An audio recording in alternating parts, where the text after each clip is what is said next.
Subscribe कीजिए आपके अपने YouTube channel education for CBSE को और बेल आइकन को दबाइए ऐसे ही वीडियोस देखने के लिए। हेलो बच्चों, आज के स्टूडेंट बात करने वाले हैं चैप्टर नंबर फर्स्ट के बारे में, जो हमारा चैप्टर नंबर फर्स्ट है जिसका नाम है द इंडियन कॉन्स्टिट्यूशन। इस चैप्टर में बताया जाएगा कि इंडियन कॉन्स्टिट्यूशन है क्या, मतलब कि हमारे देश में हमारा देश कैसे चलता है, मान लीजिए इलेक्शन कैसे होता है और हमारे मान लीजिए पीएम और सीएम कैसे इलेक्ट होते हैं। ठीक है, तो कुल मिला जुलाकर कैसा हमारा सिस्टम, उसके बारे में हम लोग डिस्कस करेंगे। ठीक है, तो जैसे कि आप लोग रूल होता है कि मान लीजिए आप लोग कोई गेम खेलते हैं, तो हम एग्जांपल दिया, मान लीजिए आप फुटबॉल खेलते हैं तो उसमें रूल क्या होता है बताइए, कोई एक रूल। हाँ, पहला तो रूल ये होता है कि अगर बॉल को केवल कौन छू सकता है, बॉल को केवल गोलकीपर छू सकता है। तो उसी प्रकार हमारे भी देश में ऐसे ही तरीके के कुछ नियम बनाए गए हैं, कुछ रूल हैं जिसको हमने कहाँ पर लिखा है, जिसको हमने एक बुक है जिसका नाम है कॉन्स्टिट्यूशन, उस बुक में लिखा है। या तो आप ऐसे भी समझ सकते हैं, मान लीजिए आप स्कूल जाते होंगे अपने, तो वहाँ पर सभी चीज़ का क्या होता है, मान लीजिए किस बच्चे का एडमिशन हुआ, किस बच्चे की फीस जमा है, किस बच्चे का प्रेजेंट लगाना, तो रजिस्टर होता है कि नहीं। आप लोग जाते होंगे तो सबसे पहले तो काम आपका अटेंडेंस ही लगता होगा। तो उसी प्रकार हमने जिस तरीके से हमें स्कूल में जाते समय क्या एक सिस्टम है जिसके थ्रू क्या होता है, जिसके थ्रू आपका एडमिशन होता है और आपकी फीस जमा होती है, उसी प्रकार हमारा जो कॉन्स्टिट्यूशन है बताता है भैया कि जैसे कि हाँ आपका इलेक्शन कब होगा, कौन पीएम बनेगा, कौन सीएम बनेगा, और अगर मान लीजिए किसी व्यक्ति को क्या क्या राइट यानी क्या क्या बेसिकली अधिकार है उसके बारे में बताया जाता है। तो जैसे हमारा कॉन्स्टिट्यूशन होता है, तो कॉन्स्टिट्यूशन क्या है, यहाँ लिखा है a written document in which you find such rule is called constitution. तो मतलब आपका एक बुक है, ठीक है, जिसमें क्या, जिसमें रूल डिफाइन है कि भैया आपको ये काम करना है, ये काम नहीं करना है, और कौन सा काम कर सकते हैं, कौन सा काम नहीं कर सकते हैं, उसके बारे में कुल मिला जुलाकर क्या एक डॉक्यूमेंट है। जैसे हमारी स्कूल की अटेंडेंस सीट होती है उसी तरह हम मान सकते हैं। ठीक है, समझ में आया? तो समझ गए ना आपका एक कॉन्स्टिट्यूशन क्या है। तो देखिए अब हम बात करते हैं why does a country need constitution. तो मतलब कोई कंट्री है तो उसको कॉन्स्टिट्यूशन क्यों चाहिए। अच्छा ये बताइए, आपके स्कूल में अटेंडेंस क्यों लगती है, ताकि आपका पता चले कि हाँ कौन बच्चा रेगुलर आता है, कौन बच्चा कितना ज़्यादा गैप करता है। तो उसी प्रकार जो हमारे देश को अगर अच्छे तरीके से हमें चलाना है कि हाँ इस समय समय पर इलेक्शन हो और समय समय पर सबको क्या मिले, सबको अधिकार मिले, और क्या नाम से जितनी भी असेंबली वो सब प्रॉपर रन करें, तो उसके लिए भी हमें क्या है, उसके लिए हमें कॉन्स्टिट्यूशन की क्या है, उसके लिए हमें कॉन्स्टिट्यूशन की ज़रूरत है। जैसा कि आप लोग देख रहे हैं, उस समय हमारे पुराने समय में जब कॉन्स्टिट्यूशन बन रहा था तो इस समय की कुछ पिक्चर वहाँ पे खींची गई, ये बताता है। ठीक है, अच्छा कॉन्स्टिट्यूशन हमें ये भी प्रोवाइड करता है कि हमारे फंडामेंटल राइट्स क्या है। तो फंडामेंटल राइट्स क्या होते हैं ये हम आगे डिस्कस करेंगे। तो फंडामेंटल जो राइट्स बेसिकली हैं ये हमारे ऐसे राइट्स हैं जो बताते हैं कि आपको क्या क्या अधिकार हैं। जैसे तो हमारा पहला तो यही अधिकार है कि हमें राइट ऑफ इक्वलिटी, मतलब हम अपने देश में कहीं पर भी जा सकते हैं, चाहे आप उत्तर प्रदेश से चले जाइए, बिहार, चाहे आप बिहार से कहाँ चले जाइए, दिल्ली चले जाइए, आपका वीज़ा पासपोर्ट तो लगता नहीं है, कहीं पर आप लोग अपने कंट्री में फ्री मूव कर सकते हैं। ये सब हमारे क्या है, ये सब हमारे बेसिकली फंडामेंटल राइट्स हैं। तो हमें कॉन्स्टिट्यूशन क्या प्रोवाइड करता है कि हमें सिक्योरिटी प्रोवाइड करता है कि भैया आप लोग यहाँ पे भी जा सकते हैं, यहाँ पे भी जा सकते हैं। चलिए अब हम बात करते हैं, थोड़ा हमें बताता है कि नेपाल के माध्यम से, जैसे देखिए ये क्या है, यह नेपाल के बारे में कॉन्स्टिट्यूशन जब नहीं सेट हुआ तो वहाँ पर की कुछ बातें हैं। तो सबसे पहले 2006 में कहाँ पर नेपाल में पहली बार डेमोक्रेसी लागू हुई, लेकिन तभी वहाँ पर किंग सिस्टम था, लेकिन उसके बाद थोड़ा सा सुधार किया गया। तो उसके बाद कुल मिला जुलाकर 2015 में वहाँ पे बढ़िया सा कॉन्स्टिट्यूशन लागू हुआ, जिसमें सभी लोगों को बेसिक चीज़ न्यूज़ प्रोवाइड की जाए, चाहे मान लीजिए राइट ऑफ इक्वलिटी, सभी को वोट देने का भी अधिकार प्राप्त हुआ। तो हम जानते हैं जैसे मान लीजिए किंग सिस्टम में बताइए आप लोग वोट दिया जाता है, नहीं दिया जाता है, तो वहाँ से किंग सिस्टम भी धीरे धीरे खत्म हो गया। तो भैया इस तरीके से हम लोग क्या देख रहे हैं कि हमारा जो कॉन्स्टिट्यूशन है ये प्रोवाइड करता है कि आपको क्या मिल जाए, आपको पॉलिटिकल पार्टी भी मिलाने का प्रोवाइड करता है। पॉलिटिकल पार्टी जैसे कि मान ली बीजेपी हो गई, कांग्रेस हो गई, इसी तरह के जितने भी पार्टीज हैं वो सब क्या है, वो सब हमारी पॉलिटिकल पार्टीज हैं। बेसिकली कौन प्रोवाइड करता है, कॉन्स्टिट्यूशन के ही द्वारा हमें प्राप्त होता है। ठीक है, तो चलिए एक हमें स्टोरी के माध्यम समझते हैं कि हमें कॉन्स्टिट्यूशन को भैया ज़्यादा ज़रूरत क्यों है। जैसे एक लड़का रहता है, मान लीजिए ये जो बच्चा है या मॉनिटर रहता है, या झूठी इस बच्चे को फंसा देता है, कहता है कि मैम यह बदमाशी कर रहा था, तो मैम आके इसे डांटने लगती है। तो हम क्या देख रहे हैं भैया, ये जो बच्चा है उसका क्या, उसको सबसे पहले मैम की गलती है कि नहीं, सबसे पहले सभी पूछना चाहिए, बता रहा था कि बच्चा सही बोल रहा है कि गलत बोल रहा है। तो जैसे कि अगर इसी तरीके से हमारे देश में कोई कानून नहीं रहेगा, कोई कॉन्स्टिट्यूशन नहीं रहेगा, तो कोई भी किसी को परेशान कर देगा, कोई किसी की भी हत्या कर देगा। तो इसीलिए हमारे पास फंडामेंटल्स क्या होते हैं, फंडामेंटल्स राइट्स होते हैं। जैसे कि यहाँ पर लिखा है फंडामेंटल राइट्स कौन हमें प्रोवाइड करता है, इंडियन कॉन्स्टिट्यूशन प्रोवाइड करता है। समझ में आया, समझ में आ रहा है कि बताइए आप लोग, हाँ ना बोलिए। ठीक है, उसी प्रकार हमें एक और कॉन्स्टिट्यूशन प्रोवाइड करता है, तो इसको हम भी एग्जाम्पल के थ्रू समझते हैं। जैसे यहाँ पे हैं कुछ बच्चे हैं, कुछ गर्ल्स हैं, तो बच्चे कहते हैं चलो भैया हम लोग क्रिकेट खेलेंगे। ठीक है, क्रिकेट खेलने के लिए कहते हैं, लेकिन गर्ल्स कहते हैं नहीं हम लोग को बास्केटबॉल खेलना है। तो इसका एक बच्चा कहता है कि चलिए हम लोग कह देते जिसकी ज़्यादा नंबर आएगा वह हो जाएगा, वही खेल होगा। तो जैसा कि हम जानते हैं भैया बॉयज़ ज़्यादा रहते हैं, तो बॉयज़ हमेशा ही जीतेंगे। क्यों? क्योंकि ये लोग मेजॉरिटी में, क्योंकि ये लोग ज़्यादा है, तो हमेशा गर्ल्स हारी जाती हैं। तो कॉन्स्टिट्यूशन ये भी ध्यान में रखता है कि भैया अगर मान लीजिए कोई पर्सन बहुत कम है, ठीक है, तो उसको क्या करे, उसको कोई हानि ना पहुंचाए, उसके सारी मान मर्यादा सारी बढ़िया रहे। ठीक है, तो कुल मिला जुला कर उनको प्रोटेक्शन भी प्रोवाइड करता है। तो इसी प्रकार हमें एक बात हमने क्या समझ ली कि कॉन्स्टिट्यूशन हमें क्या प्रोवाइड करता है, हमें प्रोटेक्शन प्रोवाइड करता है, या ये भी प्रोवाइड करता है कि भैया चाहे कोई मेजॉरिटी में हो, यानी कोई मतलब कोई अगर व्यक्ति की संख्या ज़्यादा है उसको भी सेम अधिकार मिले, कोई व्यक्ति अगर थोड़ा सा कम है संख्या में तो उसको भी क्या मिले, अगर माइनॉरिटी में है तो भी उसको क्या मिले, उसको भी उतना ही रूल मिले। तो जैसा कि चलिए एक एग्जांपल के थ्रू समझते हैं मेजॉरिटी और माइनॉरिटी का कंसेप्ट। अच्छा ये बताइए, अगर मान लीजिए एक पीएम एक वोट दे रहा है तो उसकी भी 1 वोट की वैल्यू एक ही बराबर होगी, या एक फार्मर जो है, मान लीजिए कोई फार्मर है वो भी वोट दे रहा है तो उसको भी तो वो एक ही वोट देने का अधिकार है। बताइए आप लोग, हाँ या ना बोलिए।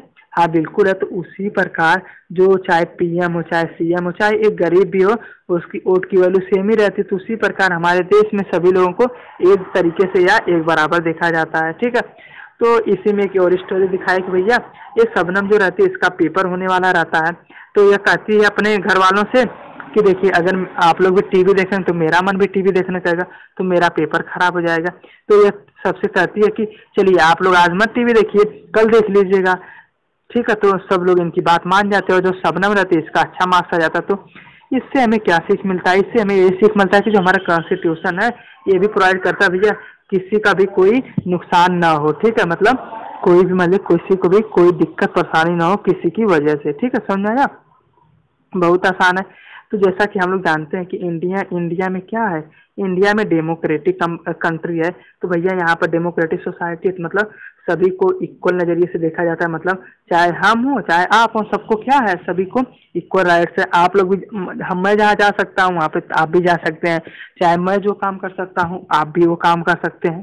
ठीक है, तो कुल मिला जुला कर इंडियन कॉन्स्टिट्यूशन हमें यही चीज़ें प्रोवाइड करता है। तो चलिए हम आगे बात करते हैं भैया कि चलिए अब तक तो हमने समझ लिया भैया हमारा कॉन्स्टिट्यूशन की ज़रूरत क्या है। अब हम बात कर लेते हैं कि जो हमारे इंडियन कॉन्स्टिट्यूशन इसके की फीचर क्या है, मतलब बेसिक फीचर क्या क्या है। तो सबसे पहला इसका फीचर क्या है बताइए आप लोग। हाँ, सबसे पहला इसका फीचर है कि फंडामेंटल राइट्स के बारे में।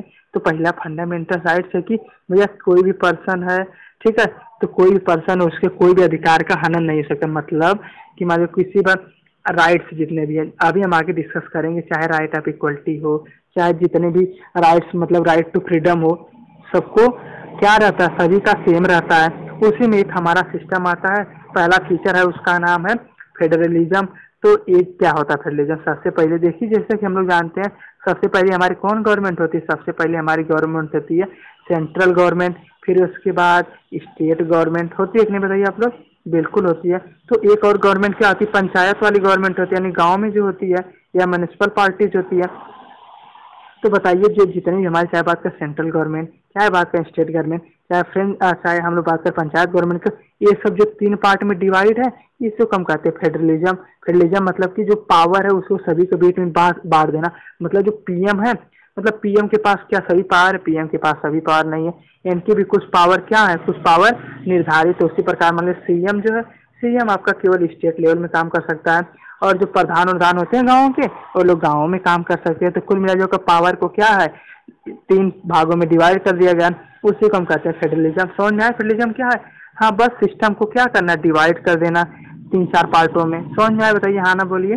ठीक है, अब उसके बाद हम बात करते हैं पार्लियामेंट्री फॉर्म ऑफ गवर्नमेंट। जो गवर्नमेंट है बेसिकली या पार्लियामेंट के हिसाब से चलती है। अच्छा, जो ये पीएम का इलेक्शन कैसे होता है, हम लोग देखते हैं कि उस समय भैया इतनी सीट नहीं होता, हम बहुत इलेक्शन में शो रहता, बीजेपी अपना प्रचार करती है, कांग्रेस अपना प्रचार करती है, तो कुल मिला जुला कर इसे पार्लियामेंट अपना लोग जाते हैं और वहाँ से जो ज़्यादा जीत जाता है उसका सरकार बन जाती है। जैसे मान लीजिए आपका मोदी ही है, तो सबसे पहले इलेक्शन जीते कि नहीं बताइए, इलेक्शन जीते, इस तरह वोट पड़ता था, इलेक्शन जीत गए तो उनको पीएम बन गए। उसी प्रकार से हमें प्रोवाइड क्या करता है पार्लियामेंट का, हमने समझ लिया। अब हम बात करते हैं सेपरेशन ऑफ पावर। तो जो बेसिकली सेपरेशन ऑफ पावर है ये 3 पार्टों में डिवाइड है। कौन कौन से 3 पार्टों में डिवाइड है बताइए आप लोग। हाँ, 3 पार्टों में पहला डिवाइड लेजिस्लेचर में, दूसरा एग्जीक्यूटिव और तीसरा जुडिशरी।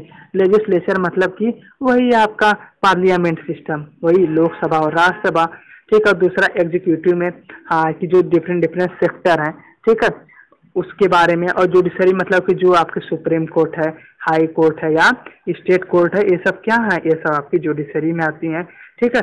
और ये जो एग्जीक्यूटिव मतलब जो एमपी हो गए, आपके एमएलए हो गए, ये सब क्या है, ये सब आपके एग्जीक्यूटिव मतलब यही लोग बेसिकली काम करते हैं। समझ में आया। तो हमने बात कर ली कि लेजिस्लेचर क्या है। लेजिस्लेचर क्या बताइए। हाँ, जहाँ से इलेक्शन होता है। एग्जीक्यूटिव क्या है, मतलब जो लोग जीतते हैं भैया वही लोग अपना सिस्टम को रन करता है। जुडिशरी मतलब क्या है, आपकी सुप्रीम कोर्ट हो गई और हाई कोर्ट हो गई। तो कुल मिला जुलाकर यही हमारा क्या था, यही हमारा था। हाँ, दूसरा तीसरा वाला। अब हम चौथा बात करते हैं कि हमारा बेसिकली फंडामेंटल राइट्स क्या है।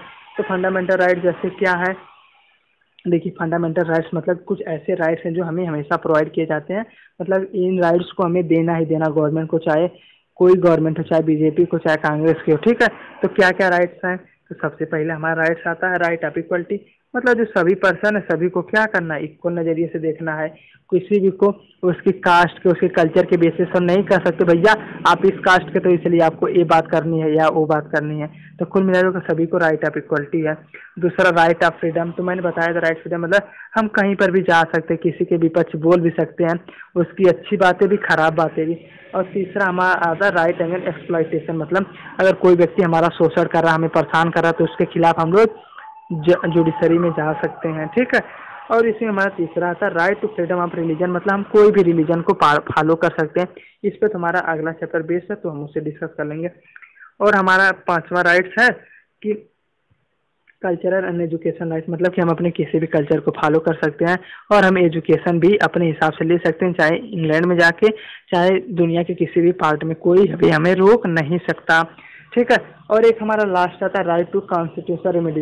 मतलब कि हम कॉन्स्टिट्यूशन में हमें विश्वास रखना चाहिए और हमें क्या है, कोई भी स्टेट है, गवर्नमेंट है, वो हमें नहीं कर सकती भैया ये आपके जितने भी राइट्स हम इसे नहीं देंगे। तो बस बच्चों आपके लिए आज के लिए इतना ही सब। अच्छा, एक पॉइंट हमारा छूट रहा है, इसमें हमारा अगला पॉइंट आता है कि सेकुलरिज्म। जो हमारा सेकुलरिज्म बेसिकली है, ये बताता है कि भैया जो आपका हमारा नेशन मतलब इंडिया है। अच्छा बताइए, इंडिया में कोई इंटरनेशनल मतलब नेशनल लेवल का त्यौहार है? नहीं त्यौहार है। तो हम क्या ये बताता है कि हमारा जो कॉन्स्टिट्यूशन प्रोवाइड करता है भैया, हम सभी धर्मों को समान रूप से देखेंगे और किसी को भी उसके धर्म के बेसिस पर क्या करेंगे, डिस्क्रिमिनेट नहीं करेंगे। तो यही आपका था क्वेश्चन नंबर, अरे सॉरी, यही था आपका 5th पॉइंट सेकुलरिज्म। समझ गए। बस वही कि हमारा जो कॉन्स्टिट्यूशन है या हमारा जो देश है किसी भी धर्म को क्या महानता नहीं देता, यानी कोई भी यहाँ पर रिलीजियन नेशनल रिलीजन नहीं है। जैसे हमारा नेशनल फूल क्या है बताइए आप लोग, कमल है। तो कि कोई नेशनल हमारा रिलीजन है नहीं है, ठीक है। तो हम क्या कहते हैं, हम सेकुलर कंट्री हैं। तो बस आज के लिए इतना ही। अगर आप लोग को बच्चों कोई भी डाउट हो, कोई संशय हो तो कमेंट बॉक्स में पूछ लीजिए, मैं उसको रिप्लाई करने की कोशिश करूँगा। आज के लिए धन्यवाद।